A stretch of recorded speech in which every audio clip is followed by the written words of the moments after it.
Greetings everyone, welcome to the Pattaya Movie Channel. Today we will commence a new series, the Final Destination franchise, and discuss with everyone how formidable the Grim Reaper is.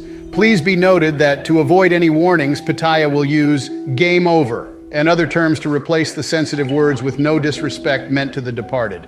The movie begins. Alex is a high school student. The next day he is going for a vacation in Paris with classmates in the evening when his mother was packing for him. She was about to tear off the tag on the suitcase. Alex stopped her. He said anxiously, "Dad took a flight with the tag last time and nothing happened. It's a lucky charm." His mom said, "You're overthinking again," casually teared off the tag. During the night, lights from outside shined into Alex's bedroom through the fan. A face was faintly visible. The small doll hanging on the window looked a little bit terrifying. A chilling breeze blowed in. The propeller of the plane model began to spin. Alex seemed to hear intermittent cries. He opened his eyes for a moment and then turned back to sleep. The clock beside him was showing at 1 o'clock. Faintly it changed to 180. That's their flight number. The next day, everyone arrived at the airport in succession in the security check hall. A man with a mysterious symbol on his forehead handed a flyer to Alex and said, "Death is not the end." The fierce teacher, Willow, stopped him and said, "Harass my students again and you'll be done for." The mysterious man said, "May God bless you," then turned around and left. At the check-in, the attendant told Alex the flight's departure time was 9:25. Alex's birthday is September 25th. What a coincidence. He also saw the display board flipping rapidly, finally stopped at the word "end, girl." Claire's book accidentally fell to the ground. A classmate helped her pick it up. Noticing that the page was at a car accident scene, she was kind of startled. In the restroom, Alex heard a song by John Denver playing on the broadcast. Years ago, John Denver passed away in a plane crash. Alex saw heavy rain pouring outside the window, with lightning and thundering bits of peeling paint on the airplane door. In the cabin, a child was crying hysterically and a patient getting oxygen. All these scenes made Alex feel uneasy. And out of breath, Alex found his seat in the last row and sit down, buckled his seatbelt, turned on the air vent. Finally, he was able to take a deep breath. On the other side, two girls wanted to switch the seats with Todd. In order to sit together, Todd would like to sit next to one of the girls, used the excuse that he needs to go to the restroom frequently, and did not agree to. They turned to Alex to switch seats, Todd hinted. While Alex ignored and gladly agreed, he came to sit next to Todd. Found that the table tray was broken, the plane started taxiing. Alex increasingly felt uneasy and restless. The other students were excited about the upcoming trip. Soon the plane began to shake violently. Flight attendants comforted everyone, "It's fine," after a little while of stability. An even more violent shaking followed. Luggages started falling down. Everyone was screaming in fear. With a loud explosion, there was a big hole on the cabin. Some passengers fell out of the plane immediately. A massive fire swallowed up the entire cabin. At the moment, Alex is suddenly waken up by the girl classmate who wanted to switch seats. It turned out that it was just a dream. Upon waking up, Alex was even more panicked. He rushed to the seat next to Todd and found that the table tray was indeed broken, exactly the same as what he dreamed. Alex began to yell loudly, "The plane is going to explode! The plane is going to explode, Grumpy Carter!" Worried that Alex would ruin his romantic trip with his girlfriend, went to beat Alex up. As a result, they are both kicked off the plane. Todd, who was close to Alex, followed them and got off the plane. Claire, who was sitting behind Alex, also felt sensing something unusual, grabbed her luggage and got off the plane. Teacher Willow pleaded with the mechanic, hoping they will allow everyone to reboard. Finally, the mechanic only agreed. One teacher back, French-speaking teacher Larry, reboarded the plane. Willow stayed behind to take care of Alex and the others, and planned to catch the next flight in 3 hours. In total, 7 people deplaned. They are Alex and his friend Todd Carter and his girlfriend Terry Carter's friend Billy, teacher Willow, and Claire, the girl who voluntarily got off the plane. Alex, who was still upset, vividly described the scenes in his dream to teacher Willow. Carter, who was irritated, approached Alex to complain. The two ended up fighting again. At the moment the plane was taking off, Billy, who was also kicked off the plane, watched with eagerness as their classmates flying away with regretness on his face. At that moment, the glass of the terminal was suddenly shattered by an explosion. A huge fireball drifted in the sky, followed by countless burning fragments scattering everywhere. Everyone was shocked and speechless. With calming down a little bit, everyone started doubting Alex, doubting he was the one set it up. Only Claire believed it was a premonition. Teacher Willow bluntly asked Alex if there would be any survivors. Alex bewilderedly responded, "It has nothing to do with me. How would I know?" FBI agents arrived swiftly to investigate and was inquiring each person's reason for deplaning. Alex claimed that he foresaw the explosion. The agent thought it making nonsense. Todd, who was close to Alex, deplaned with him to take care of him while his own brother stayed aboard and passed away. FBI agent questioned Claire, who was lack of involvement in the altercation and was unfamiliar with any others, why she left the plane. Claire said, "Because I believed him." Alex's school suffered 39 casualties.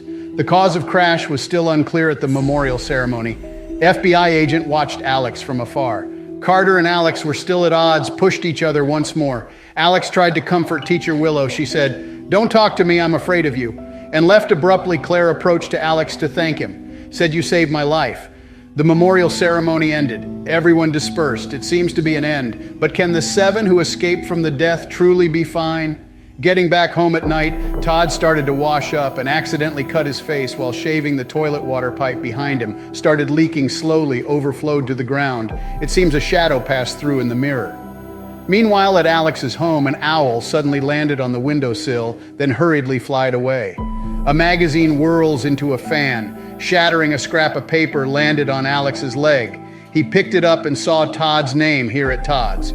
He's collecting clothes from the clothes rope, stepped into the water on the ground, slipped and became entangled by the clothesline around his neck, fell into the bathtub, knocked over shower gel, spilled in. Todd couldn't stand up after a struggling. He's game over the water on the floor, silently receded. Alex, sensing dread, arrived at Todd's house. The police already arrived. 2 FBI agents looked at him suspiciously. Todd's father said Todd deplaned by himself while leaving his brother stayed aboard, felt guilty, and ended his own life. Of the 7 who deplaned, 6 remained.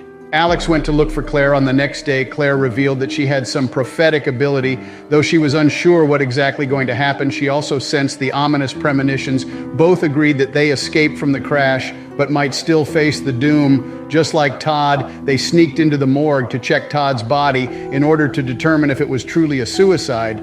The mortician cryptically told them there's no such thing as an unjust or untimely death. Only the fated ones were like mice play by the cat. Grim Reaper, every minor event from birth to death is programmed. By leaving the plane, they escaped from Grim Reaper's program. Now a new program is awaiting in order to survive. You need to anticipate the time and the way of gaming over, find a method to break the cycle. The mortician pointed at them and said, "See you soon." After leaving the funeral parlor, the 2 had a coffee at a street corner cafe, discussing the mortician's words. Carter and his girlfriend Terry happened to pass by. An argument broke out between them again. Terry hated their constant fighting, scolded Carter, and turned to leave. A speeding bus rushed over. Carter's girlfriend's game was over. Now only 5 remained. A news report on the airplane crash investigation was playing on TV, suggesting that a short circuit ignited flammable materials and caused the explosion. The report showed a possible ignition sequence. Alex compared with their seating arrangement and found the sequence is Todd Carter's girlfriend Terry. And then Teacher Willow, followed by Carter with Todd and Terry already gone. It's likely Grim Reaper had arranged this order. So the next one is Teacher Willow. Alex rushed to Teacher Willow's house, hoping to help her, breaking the cycle. Willow was on a call with a friend and saw Alex through the window. She was suspecting he's the one planned everything, so she quickly hung up and called the FBI agents. The agents took Alex away and interrogated him. Alex said he just had a premonition that Willow could be next one, so he went to check her. Though the agents considered Alex as a suspector of the series of events, they had to release him because of lack of evidence. Willow took out a John Denver record. She was listening to music while boiling the water. The usually beloved voice of John Denver made her feel uneasy today. When pouring the hot water into a cup, she seems to see something in the cup as she grabbing it. Being startled, she quickly poured the water. She took some ice cubes from the fridge and get herself a drink. With the cold and hot mix, the cup cracked while Willow was completely unaware of. She was holding the cup as she headed to the computer to grab something. The liquid spilled onto the monitor and caused an explosion. A computer component pierced her neck. The flames reached the bottle and caused a fire. Alex was on his way home and saw someone burning leaves by the curbside, ashes scattered like the burning butterflies. Alex has a sudden sense of foreboding. He turned around and headed to Willow's house again. Willow was trying to stop the bleeding and reach for a towel while pulled a knife block. Instead, a knife plunged into her chest. Alex arrived and broke into the house. When he was trying to remove the knife from Willow's body, he felt not right, so he threw it away and ran out the door. A massive explosion followed. Alex was knocked onto the ground and collided with Billy, who was passing by. Alex scrambled to his feet and ran. Only 4 of the 7 who left the plane remained. By now, Clear found Carter and Billy and told them Alex knew who would be the next. She took them to Alex.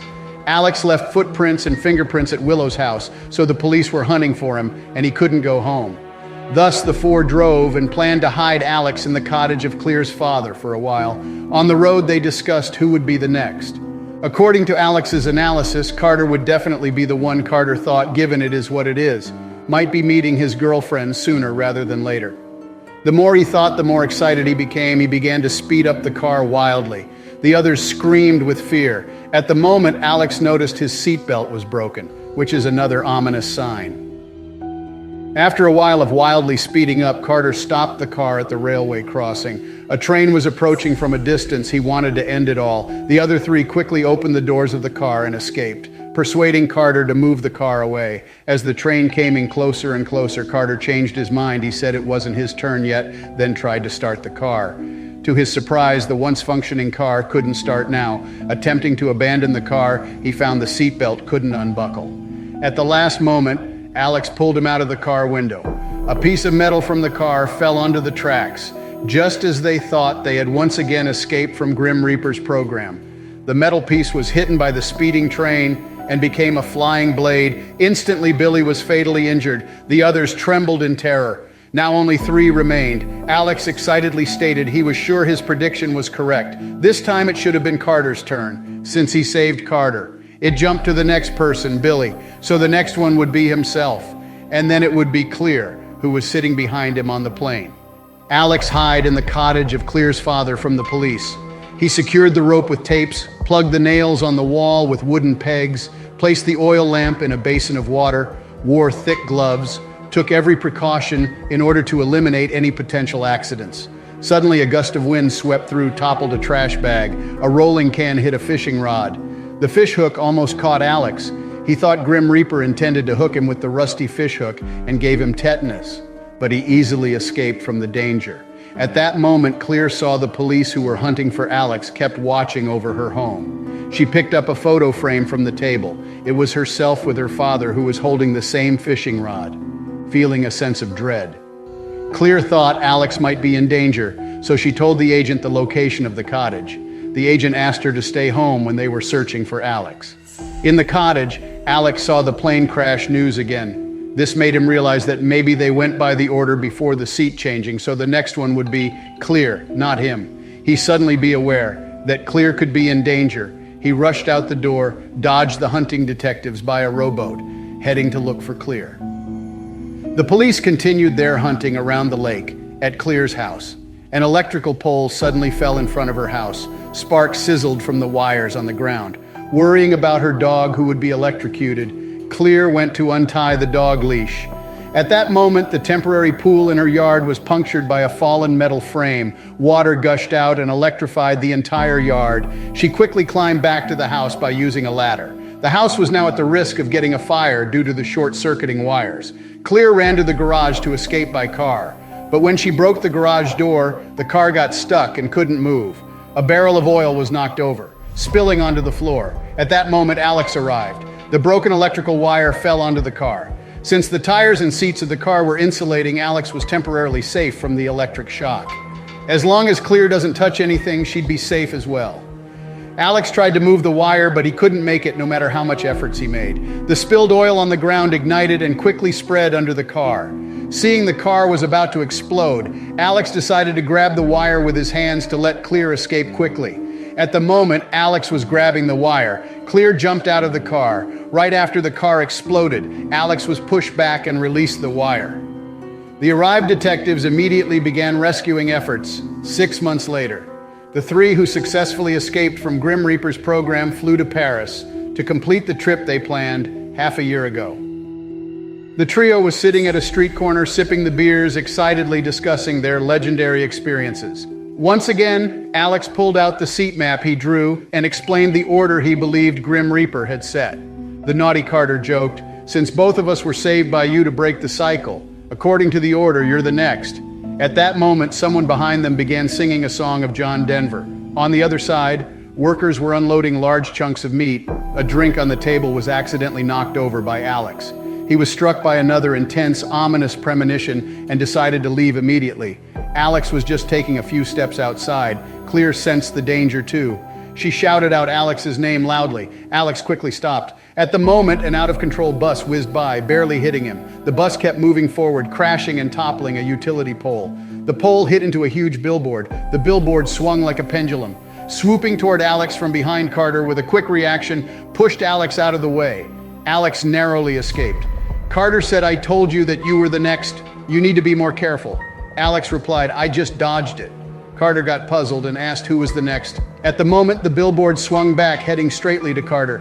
Thus, of the 7 people who had left the plane, only Alex, with his premonition ability and Clear, survived by now. The movie mentioned that from minor events to great achievements, all were programmed and arranged by fate. Is it what the destiny means for? Have you ever had a magical premonitory experience? If so, please leave a comment below. That's it for this video. If we could get over 1,000 likes, I'll bring you Final Destination 2 in the next episode. See you next time.